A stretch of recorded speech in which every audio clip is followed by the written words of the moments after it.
Hello friends, Dr. Victoria Sarvati here. I have a candid treasure for you today during this Passover season. I've entitled it The War of the Ram Lambs. And I just wanted to kind of remind you, this past Saturday evening, we had a full moon. It was called a Paschal full moon. And this word Paschal actually comes from the word Pesach, Passover. And every 15th of Nisan, there is a full moon, which is reminiscent of when the Israelites made their exodus from Egypt back some 3,500 years ago. It happened that it was on a full moon. Now, in Egypt, there is a god named Amun, and the Egyptians have always marked this time in the spring as a very sacred time because their god, Amun, also known as King of the Gods, was a ram-headed god. And it was during this season, the season of the spring, or during the constellation of Aries, the ram, that this ram god was highly exalted.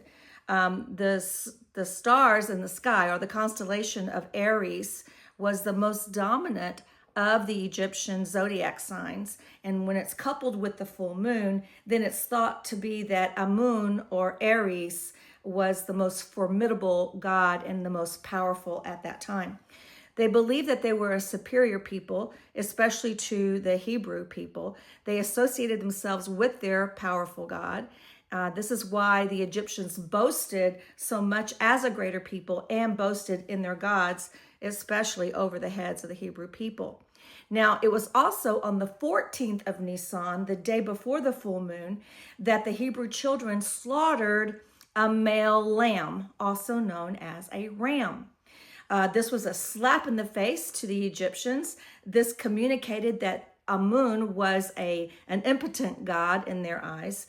How ironic and sardonic, as the Hebrew children were not only sacrificing these lamb rams, but they were also eating them. Probably around 1 million lambs that day were being sacrificed in Egypt. So the multiplicity of this act would have infuriated the Egyptians. The priest of Amun would have been so incensed and enraged that eating the rams himself would be considered guilty to death, guilty as unto death.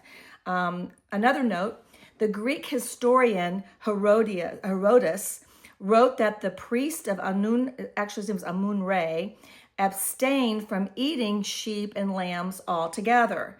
They to eat their sacred symbol of the most powerful god would be more of an atrocity than any other animal. The act of the Passover sacrifices were absolutely publicized on the doorpost of every Hebrew family as an announcement. It was a brazen challenge to this ram god Amun. The blood would act as a powder keg of anger as the Egyptians chased the Hebrews all the way to the Red Sea. So you can see the synergy that was going on with what the Hebrew children were doing and how the Egyptians must have been looking at it. So isn't it interesting, though, that Satan came against the Lamb of God with such fury and vengeance just 1,500 years later, answering in his own vain attempt to kill and sacrifice the true, most powerful God of the universe, the master and creator of all things. And it's interesting that it happened on the same day, the 14th of Nisan. Would not the opposer of God be humiliated once again when the most powerful ram of the Most High God overpowered death, hell, and the grave, even rising from the dead?